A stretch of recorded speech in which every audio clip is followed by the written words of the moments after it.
Hey, what's up guys, Sir Emanon here, and welcome to another episode of Inside DB Rated. This is the dual commentary series where I go ahead and spectate random matches on DB's ladder and check out the metagames. So this is actually a matchup sent in by one of you guys, Callum NUFC over here, playing Gouki, who we actually did feature on this series not too long ago, playing Gouki in that video as well. So this is a Gouki pilot right here, up against Michael Scott Paper Company, shout out to The Office, who's playing Virtual World today. So this should be pretty interesting. Without further ado, let's just go ahead and get started. We're going to see Gouki win the RPS, always a good thing. He's going to opt to go first. So the cool thing about this list, at least from what I remember from the other video, is that it aims to combo less than like what people might be used to. So there's not really any of the Codebreaker stuff or the PK things. Instead, he's just going for Appaloosa plus Dragoon, which I think is actually really good because it affords you space for stuff like Ghost Spell and hand traps. So his hand is Ghost Spell, Suplex, Durendal, Rematch, and Fire Flint Lady. It's always nice to see the ability to combo and a hand trap. And then for Virtual World, the hand is Nyan, Lili, Kowloon, Lulu, and Lelo. So this hand is not able to disrupt any of the Gouki plays, but has a lot of engine cards. That's a really actually pretty stacked hand for Virtual World for the most part. Gonna know some of the Suplex, then go for Durendal. He's playing the Infinite stuff too, if I remember correctly. I didn't actually watch this replay yet, so it'll be pretty interesting. But he's going to add Renaud off of that. And then going to go ahead and summon Fire Flint Lady and then summon out the Renaud. That's going to use its effect to add back the Durendal. And then he's going to link away for a copy of Isolde. Going to do Isolde 1 Rex 2, or Super X 2. So Super X is going to add the Headbat. And then Isolde going to add Rescorpio. Interesting. So I'm pretty interested to see that he's on Rescorpio still. Just because I think that it can conflict. Like it can work with like Fire Flint Lady, for example, but like if you draw, for example, Red Layer, it can kind of be a bit of a clash. I never really found the need for that many like diverse names. I just found that like the pool of names available already is good enough, but maybe just wants more for the grind, which is reasonable because this is a grindy format. But gonna go ahead and use the Isolde to mill 1. That's going to summon out a copy of Octastretch. And then going to go straight up into Appaloosa. And then going to go for a search of Suplex. You could argue maybe to search a second rematch just because, like, if it gets spelled and then you chain Appaloosa, then they chain Nibiru and, like, they held it for that long, that could be kind of bad. But I don't think people are really maining Nibiru this format, so I don't think you have to really be concerned about that. You just negate the bell. Rematch, going to go ahead and bring back the Octastretch and the Suplex. And then Headbat comes out by pitching the Scorpio. Gonna link away the Headbat and the Suplex for the Verite Anaconda. And then the Headbat grabs a search for the rematch. And then we're gonna use the Verite. That's going to send a couple of the Dragoon package. And then go for Dragoon. And then my favorite part of the deck is that the negation's free because the Phoenix Blade. So this is a fair amount of disruptions. 3 monster negates, an Omni negate, and a Ghost Spell. Pretty good. And then we're going to see the Virtual World hand draw a copy of Lulu, another one. So this is a lot of VWs. He's going to activate Kowloon. That's going to place Qinglong face up. Then he's going to use Qinglong effect. That's going to banish to target Appaloosa. And we'll see if he negates this. I think you kind of have to. Oh, it's risky. Because if you negate it, but if you negate with Dragoon, you risk running into Triple Tactics Talent, which this deck plays. Like every list plays 3. But if you don't negate it, then like all the VW effects are just kind of free to like go off, and then you just don't really have a good answer. You have 1 negate, and that's like really risky. Yeah, I think it maybe was. Yeah, it might have been worth doing that. I think that was fair. To Dragoon the on-field effect of Qinglong. Qinglong gonna be banished now. That's going to add Gigi and pitch Nian. Then gonna normal summon the Lulu. That's gonna bring back the Nian. He's going to let that happen, and then he's going to activate Gigi effect. Targeting the Nian. That's going to be Appaloosa negated. Yeah, he's going to go Battle Phase. I think that's fine. Because these are both tuners right now, so you can't go into Juju, beat over it, and then like keep targeting stuff. Because if you go into like Break Sword and beat over, then like you just have no VWs, so you have to crash here. Which is okay. And then Nian's going to beat over the Verite Anaconda. Main phase 2, we're going to see or Lulu activated. This one was normal summoned, the one in graveyard. So gonna mill a copy of Qinglong to add Chuche.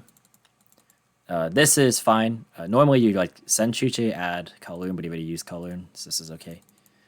Gonna use the Lily next. That's going to mill a copy of Chuche, summon itself, and then going to go for a Crocodragon. That's going to draw Ash. And then going to use the Lao Lao. This is a pretty good time to Ghost Spell. I don't think there's any other chance to. Yeah, there's a Ghost Spell. Oh, what you saw here is already going to admit defeat. But what can he do from here? This was already negated by Appaloosa. Oh, yeah, you just can't do anything. Huh, how about that? I guess... How does this deck out Dragoon without the battle phase? Because I guess without the battle phase, there's no Zeus. And there's also no, like, Constellar... Or not Constellar, Utopia Beyond play. So, yeah, I guess the outs to this is really limited when you already have to expend the battle phase. So, fair enough. So that's going to be game 1, going to Gouki. So you can see, like, even though it wasn't, like, an insane board or anything, it was still good enough, right? And sometimes that's all you need, like, because you do have to, I think, play some form of go second cards in order to compete in this format. So we're going to see VW go first in game 2 here. If you are enjoying this commentary, definitely be sure to like the video and subscribe if you're new here and want to see more commentary similar to this style. But the opening hand for Virtual World is Nian Nian, Kowloon, Lao Lao, Lulu, and Lili. Oh, this is a lot of VWs again. And this hand's really good. So yeah, again, the only one he's missing is Gigi. This is like really eerily similar to game 1. Is this the exact same hand? Hold on, I'm gonna check to see if this is the same hand. Hold on. Lao Lao, Lulu, Kowloon, Lili, Nian. This is the exact same hand. The man just drew the exact same hand 2 games in a row. That's crazy, dude. Wow. How about that? That's crazy. That's actually the exact same hand. Okay, anyways, gonna go ahead and activate the Kowloon. That's gonna place Chuche face up. And then going to activate the Lulu. That's gonna target the Chuche, mill a copy of Qinglong to add Gigi. Then going to go and banish the Qinglong to add a copy of Nian. And then going to pitch it. Then Gigi is going to activate. That's going to go target the Lulu, milling the Chuche, summon itself. Then go for the Gossip Shadow, like this a lot. And then go for the Lili. That's going to go ahead and summon itself, milling a Qinglong. Then going to go for Lao Lao. That's going to summon itself. And then bring back the Nian. And then going to Synchro for a copy of Crocodragon. That's going to draw 1. And then going to banish to level modulate the Lao Lao. And then go for VFD. There's maybe a case to maybe try and go for Shen for later, just because it is Gouki, and Shen's amazing against Gouki. But, I mean, it's VFD, so, I mean, like, it's splitting hairs, right? End phase, Gigi, add back Lili. And then pass. For turn, we're going to see top deck be Twin Twister. Yeah, no hand traps here. I didn't even go over this hand, because I was so flabbergasted by the VW hand, but it was Connector, Oliver, Octostretch, Fireflint, and Headbat. Yeah, this isn't going to do anything against VFD, unfortunately. Going to call Earth. So I guess you could activate the Oliver. It does activate, so maybe there's something there. I don't know. I don't really think there's a way out of this one, but we'll see. Set Headbat, set Twin Twister, pass. Pretend we're going to see a top deck Droll. He's going to use Qinglong Engrave. That's going to add a copy of the Lulu. And he's going to pitch the Gamma. Lulu going to target the Chuche. That's going to be Twin Twistered. He's going to chain the Kowloon, or not Kowloon, the Chuche targeting the Twin, just for Psycho Resources. And then going to normal the Lulu, and then activate the Lili. That's going to not mill Italy. Mill Qinglong. Summon itself. VFD Call Light. And then going to banish to level modulate to become a 6, and then go to Constellar Ptolemy. M7. Save game. He's gonna... Oh, he was gonna add back... I don't think we got to actually see what happened there. Wait, let me just check the log again. Oh yeah, he just attached and nothing happened. But I guess Callum just decided to admit defeat there, which is I mean, fair enough. I'm not sure if there was game just yet, but probably if you just like Constellar Ptolemy, add back one of your combo pieces, and that's probably good enough. So we're just gonna go ahead and now move on to game 3, where we're gonna see Gouki go first yet again. So it looks like the opener is gonna be Durendal, Octastretch, Connector, Headbat, and Moving Fossil. Connector is kind of an interesting one with this deck because like if you pitch a Gouki, it ends up being okay sometimes, but like there's other times where it really can be a struggle to find Goukis in your combo, and especially like if this gets negated and you have like only an extender, or like if your only extender was like red layer prior, for example, then it like gets harder. Fireflint Lady really does solve some of the problems though, just by specialing out Goukis from hand. That's like so relevant sometimes. But Connector is gonna be activated. That's gonna get gammaed. I mean, fair enough, right? You have to. Then Moving Fossil gonna bring back the Connector, and then going to Durendal, targeting the driver, and then that's gonna be activated to add Fire Flint Lady. And then gonna summon Fire Flint Lady and use its effect. Yeah, that's like so relevant. Yeah, summoning out the Headbat here. That's big. Because now he has like the full Gouki combo as well. Gonna use the Isolde, that's going to search for, or Isolde and Headbat, that's gonna search for Rematch and a Connector. Going to then mill 1, that's gonna summon out a copy of Guts. I think you could have played this different, right? Like, I think if you summon out Octastretch from your Flint Lady, and then you keep the Headbat in hand, you summon out the Guts, and then the Rematch, or sorry, not the Rematch, but the Connector could be another Gouki name. And then you still have this Rematch from the Octastretch that would have been, and then, because you don't have to search Headbat since you opened it, and then you can go Connector, or sorry, use this as a spare Gouki instead of Connector. So that might have been an option to consider, but we'll see if it ends up mattering. Probably not. Guts can go for Link Rebo, just because like that's the only disruption. I didn't even go over the virtual world hand. I'm like, I don't know why I'm forgetting in this video in particular, but it was double Gamma, Chuche, Droplet, Lulu. This hand's not very good actually. Just no way to start the VW combos. But yeah, we're gonna see the Guts grab another copy of Rematch to play around Bell, which is cool. Always like seeing that. Gonna bring back 2 Goukis, and then going to go for Masquerena, and then go for Verte. That's a pretty interesting line of adaptation, going Masquerena instead of just Appaloosa. Because it could have ended on the same board as game 1, Appaloosa, Verte plus Dragoon, minus the random Gouki on the field. So I'm interested to see, because the way he structured this makes me think now that like because he had the option to go the Headbat route and chose not to do it, he went Masquerena for a particular reason, and I would like to maybe know why that was the case. Would be interesting to kind of listen to the logic there, or think about the logic. But regardless, we're going to see Dragoon come out, and then going to add back the Phoenix Blade, and then pass. And for 10, we're going to see Kowloon. That's a good top deck, actually. Kowloon effect, that's going to grab Chuche. And then, yeah, going to use Masquerena here. Going to change Droplet. Ooh, Droplet going to pitch Gamma and Chuche. That's going to negate both the Mask and the Dragoon, and now there's no more negates. But how much does Virtual World get done with the Lulu? Can be quite a lot. So, going to mill Qinglong to add Lili. And then Qinglong going to search for Lalao. That's going to send away the Lili. Then we're going to see Lalao be activated. That's going to send Yan, summon the Lili back. Banish to modulate Lulu by 3, and then go for Constellar Ptolemy M7. M7 gonna add back Lulu, normal summon a Lulu, trigger Nian, and then gonna go for Vermilion, and then Nian gonna recycle the Qinglong, and Vermilion effect is going to banish to pop the Dragoon because it's negated now, and then battle phase attack for 12. Should be 12, right? Because also I can't do math.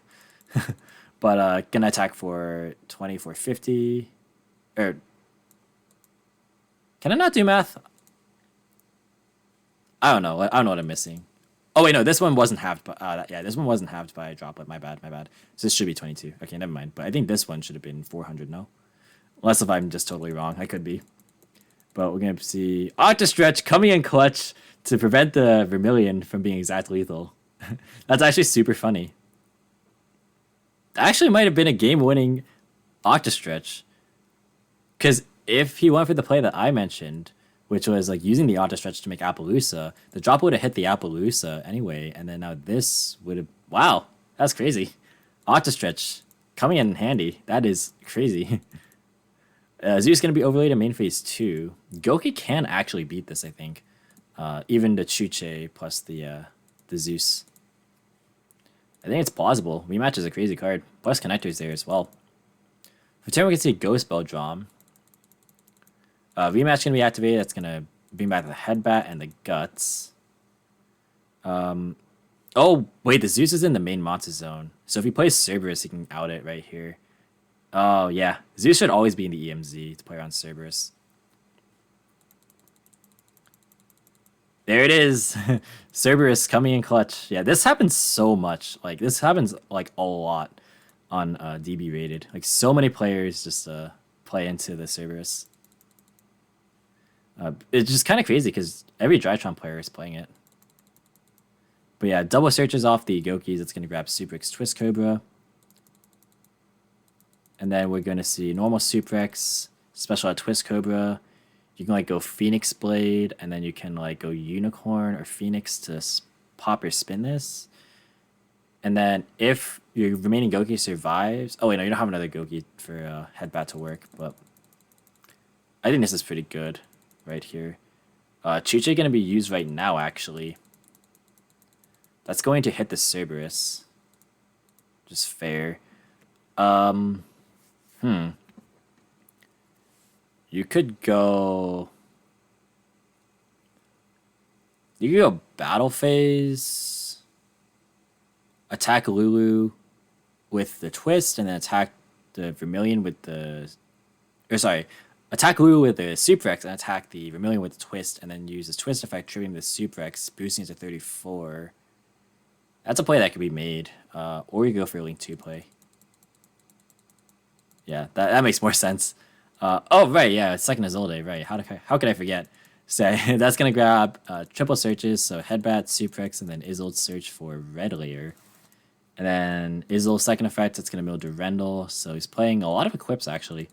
That's going to summon out Renaud, and then add back the Living Fossil. That's going to summon out a Gouki, and that's it. So, yeah, this summons out Gouki, Headbat, go ahead and summon itself.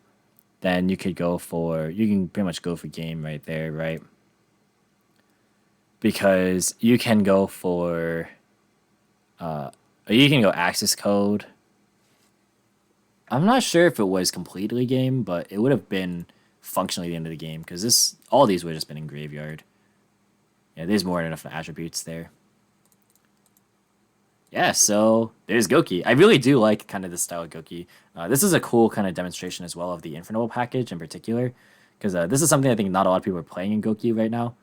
But like this is showing off just some of the utility it has, because Renaud is like a really nice card, just to help kind of facilitate additional Isolde combos, especially past turn 1. Like, because something out Gouki sometimes isn't good enough, but something out Renaud to add back a Living Fossil or a Durendal could just be insane at times. But that's just like extra link material. So I really do like that.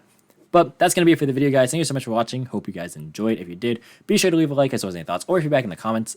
Subscribe for more informative and competitive Yu-Gi-Oh content. If you want to, you can follow me on all social media platforms or support me via Patreon TCG Player. All the links in the description as usual. And until next time, I'll catch you in the next video. See you guys.